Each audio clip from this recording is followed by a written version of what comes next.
साथ कीजिए। कैसे दिल्ली का भ्रष्टाचार खत्म किया? जनाब ऐसा है, जनाब ऐसा है, यदि भ्रष्टाचार हमें खत्म करना है वो तो होगा नहीं। भ्रष्टाचार की परिभाषा क्या है? अभी तक भ्रष्टाचार की सही मायने में किसी को परिभाषा ही नहीं मालूम है। आज दिल्ली के अंदर AQI 500 है।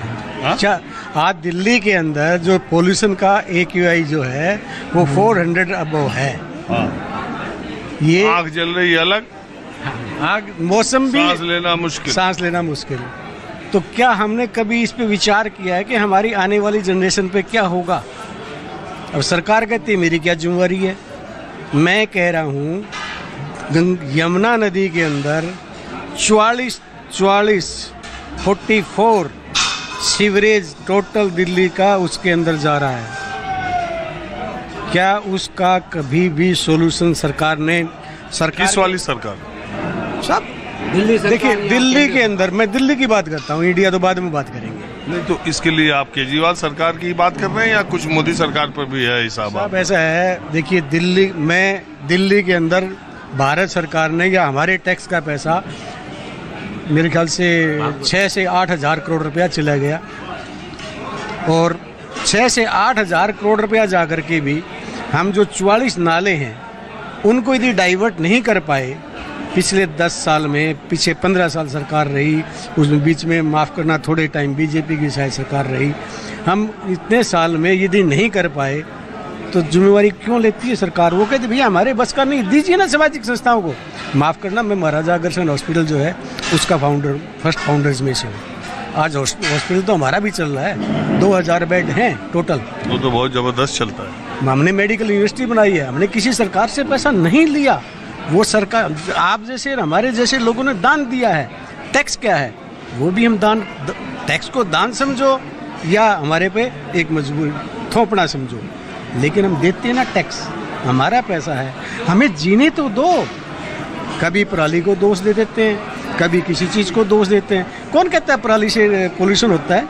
मैं आपको एक छोटा सा एग्जांपल देता हूँ। मैं पूरे वर्ल्ड का डाटा बता रहा हूँ, मैं देश का डाटा नहीं बता रहा हूँ। वर्ल्ड के अंदर कार्बन रेटिंग के हिसाब से कोयला चलाना बैन किया गया है, और जो बायोफ्यूल है वो जलाना, मतलब गवर्नमेंट और सब लोग उस पर कर रहे हैं काम। यदि पराली जलती है तो वो बायोफ्यूल है, तो उसमें पोल्यूशन कहाँ हो गया? आज NTPC जितने भारत सरकार ने अभी क्या कर दिया, NCR के अंदर जितनी भी फैक्ट्रियां हैं सब के अंदर कोयला जलाना बैन कर दिया गया है, और कोयले की जगह अब जो जलाया जा रहा है बायोफ्यूल, भूसा, पराली, जो भी चीजें वो जलाई जा रही हैं। तो ये तो ये देखिए, तो हर साल की समस्या आ ही रही है। और देखिए एक बात और मैं आपको बता दूं, ये जो पोल्यूशन है, चाहे एयर पोल्यूशन हो, चाहे वाटर पोल्यूशन हो, जितने तरह के पोल्यूशन है, ये कोई एक राज्य सरकार, कोई एक पार्टी इसको नहीं मिली। इसकी मेरे समझ से इसमें सारी सरकारों को, जनता को, सामाजिक संगठनों को और तमाम जो संस्थाएं हमारी, ये एक सामूहिक प्रयास जब तक नहीं होगा, और ये प्रदूषण पर और यमुना पर और हवा पर भी जब तक राजनीति होती रहेगी, नहीं ये उनकी वजह से हो रहा है, उनकी वजह से हो रहा।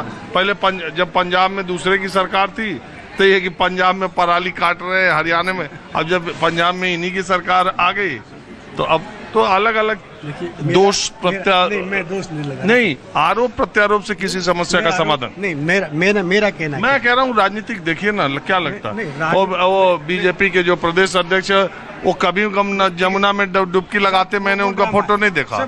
जब छठ आ गई तो उसमें सब दैट इज ए पॉलिटिकल। मैं किसी पॉलिटिकल ड्रामे की बात नहीं कर रहा, मैं एक सामाजिक आदमी हूँ, मैं इस दिल्ली का वासी हूँ, और मैं अपनी चिंता कर रहा हूँ, मेरे बच्चे की चिंता कर रहा हूँ, और उससे आगे कल की संतान की चिंता कर रहा हूँ। नहीं, आपकी चिंता बहुत ज्यादा है, और ये सारा देश मानता है कि प्रदूषण को खत्म होना चाहिए। बहरहाल ये जो सियासी प्रदूषण है ये सबसे खतरनाक है। इसके बारे में आपका क्या ख्याल है? मैं आपसे बात करूं, सियासी प्रदूषण पे आते हैं। मान लिया मुझे एक गाड़ी नहीं चलानी आती, मुझे कहा जाए कि तू हवाई जहाज चला, और मैं हवाई जहाज का मुझे ABCD भी नहीं पता है, या मैंने हवाई जहाज चलाना ले लिया और मैं नहीं चला सकता, तो मैं बजाय लोगों के मारने के मैं हाथ जोड़ के पीछे हट जाऊंगा। मेरे बस का नहीं है भाई जहाज चलाना, कोई भी चलाए। क्या दिल्ली सरकार या भारत की सरकार या जो भी सरकार है, जिसकी भी रूलिंग अथॉरिटी है, मैं उसकी बात कर रहा हूँ, जिसके जिम्मे काम दिया गया है, यदि वो असमर्थ है तो सरेंडर करे ना, किसी और को आने दो ना। अरे तो आप तो बहुत आदर्शवादी बात कर रहे हैं। ये लोकतंत्र है, चुनाव के जरिए जीता जाएगा, जो चुनाव में वोट पाएगा वही यहाँ का नेता बनेगा। चुनाव के लिए मैं किसी का गला घोट दूं, मतलब लाशों पे चुनाव करूं, लाशों पे चुनाव करूं, तो लाशों पे तो यदि हम लाशों पे चुनाव करना है तो हमें सजग होना पड़ेगा ना। यदि भ्रष्टाचार क्या है, यदि दिल्ली का AQI 400 रहना है तो मैं मजबूर हूँ ना दिल्ली छोड़ने के लिए। ये कॉफी होम में बात करने के लिए अच्छा है, जमीन पर इसका कोई मतलब नहीं है। लोकतंत्र में चुनाव होता है, जिसको वोट मिलेगा, जिसके MLA जीतेंगे उसकी सरकार बनेगी, चाहे वो पढ़ाई लिखाई में उसकी डिग्री पर सवाल उठाओ और चाहे वो IIT से पास हो, इसका कोई मतलब नहीं है। बहरहाल दिल्ली के चुनाव का कुछ देख रहे हैं, कुछ क्या हिसाब बन रहा है?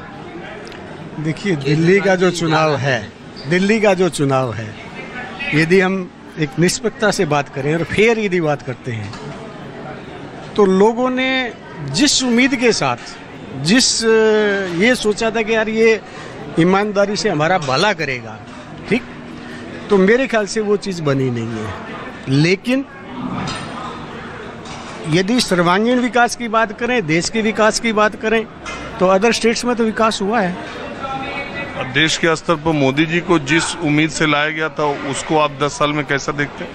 देखिए पहले से बेहतर देश के अंदर जो सबसे, अभी हम यही बात कर रहे थे कि पहले, मैं नहीं कह रहा, मैं तो सुनी सुनाई बातें कह रहा हूँ, मीडिया, सोशल मीडिया, सरकार जो भी रही है, कि पहले 100 रुपये जाते थे, 80 लगते थे, 80 खा जाते थे, 20 लगते थे। ये राजीव गांधी जी ने भी ये अपनी जुबान से कहा है। एक सही इंसान कभी कभी सही भी बोलता है, उस पद पर जाके आदमी ये नहीं है कि बकवासबाजी कर देगा। आज की डेट में क्या है, उल्टा हो चुका है। यदि 100 जा रहे हैं तो देखिए ये सरकार की जिम्मेवारी होती है कि उन्हें डायरेक्ट बेनिफिट ट्रांसफर, अब डायरेक्ट किसान के खाते में पैसा जा रहा है, सरकारी बीच में सारी एजेंसियां गायब होगी। डायरेक्ट जो है सब्सिडी, इवन सब्सिडी जो सिलेंडर की सब्सिडी, अरे छोड़िए, डायरेक्ट जा रही है। ये जब राजीव गांधी ने ये बयान दिया था तो वो सन आपको मालूम है? 85-6 था, मतलब 89 के पहले ही था, 84 और 89 से, तब से 35 साल हो गए। उस समय अगर आप बाहर रहे हो तो आपके पास पैसा मनी ऑर्डर से आता था। आज मनी ऑर्डर, अगर कोई कहे कि तब पैसा मनी ऑर्डर से आता था, आज फोन से 30 सेकंड में हम पैसा भेज देते हैं। 35 सालों में बहुत सारी चीजों में टेक्नोलॉजी ने इतना परिवर्तन कर दिया है, और ये परिवर्तन हुआ समय के साथ साथ, और 35 साल बाद हो सकता है आप ही के फोन में ATM हो कि कैश निकलने लगे। आज के 35 साल बाद वो ट्रांसफर करना नहीं, अरे नहीं सर, ऐसा कैसे संभव है कि अगर 35 साल बाद मतलब फोन में से पैसे निकलने लगे? अरे कुछ नहीं, नॉट पॉसिबल। देखिए पॉसिबल भाई, मैं, हो सकता है आप मेरी बात को नकार दें, लेकिन मैं खुद व्यक्तिगत तौर पर, जब हम मोबाइल फोन नया आया था 2000 के आसपास, 99-2000 में, हम लोग के पास नहीं, हम लोग थोड़ा बैकवर्ड एरिया से आते हैं, तब हमने कभी नहीं सोचा था कि अभी बेतार वाला मोबाइल है, कभी ऐसा भी दिन आएगा कि हम जिससे बात करेंगे उसका फोटो देखेंगे। ये कल्पना से परे था। वो आज वीडियो कॉल 1 मिनट लगाओ, US बात करो, यहाँ बात करो। पहले आप कागज फोटो स्टेट भेजते थे या फैक्स करते थे, वहाँ रिंगटोन मिल रहा है, नहीं मिल रहा है। आज व्हाट्सएप से फोटो खींचिए, दुनिया के किसी मुल्क में 30 सेकंड में आप अपने कागज भेज सकते हैं। टेक्नोलॉजी का ये डेवलपमेंट, विकास हुआ है, जिसकी वजह से ये सब चीजें हो रही हैं।